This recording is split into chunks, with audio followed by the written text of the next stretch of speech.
This is a very, very common public health issue that I've certainly been involved in. Diarrheal illnesses are plaguing our children in this planet at an unprecedented rate, and when coupled with malnutrition, can be really, really fatal. So, um, regulatory authorities and health authorities like the WHO have very active campaigns to tackle dehydration.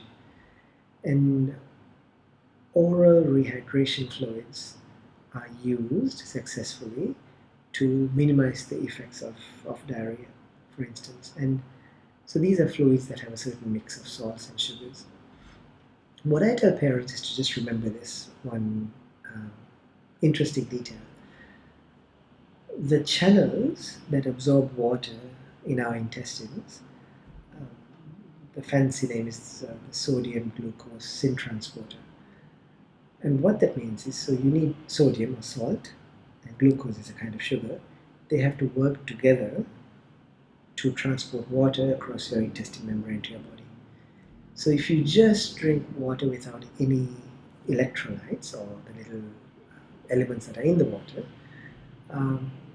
yes, it's better than nothing, but you may be creating a situation where you just get bloated and basically you're diluting your body in a way. But if you alternate water with something safe but salty, like a broth, you can make a vegetable broth at home, and then the next time around you have something safe but sweet, like a freshly made fruit juice.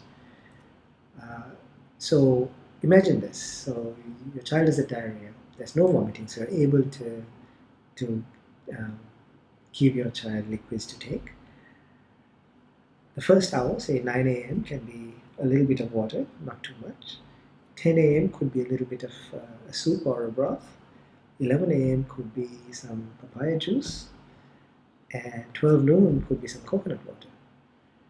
What you've just done, even if it's 100 mLs or half a glass at a time, now you've created the ideal situation for your body to absorb not only the water, but also the electrolytes your body needs to feel healthy.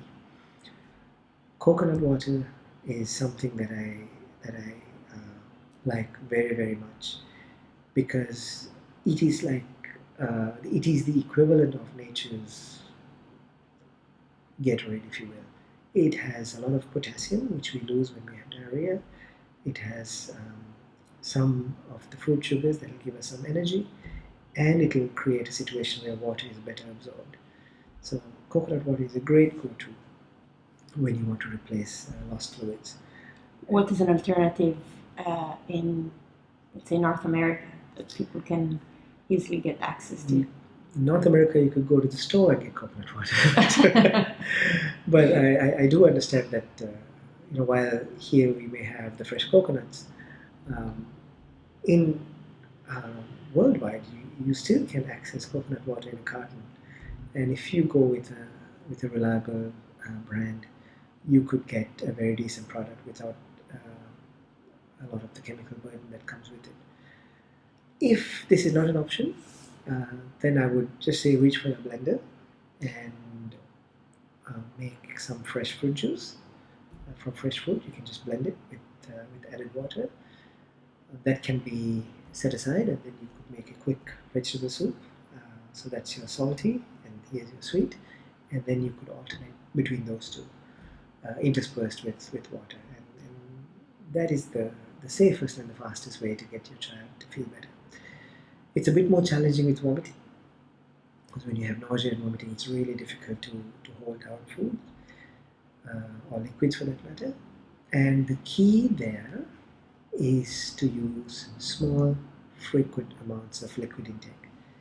If a child with nausea gets a full glass of water in his or her tummy, it'll just come out.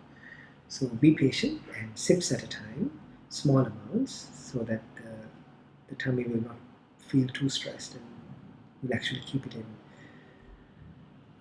That's the way to go. There is a misconception out there, even among providers, that intravenous is better than the oral route, and that couldn't be further from the truth. whenever possible, the oral route is the best to replace fluids.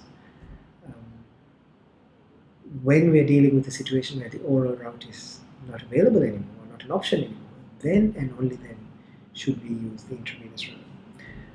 There are a lot of trends where people would say, "Oh, just give me an IV and I'll be fine."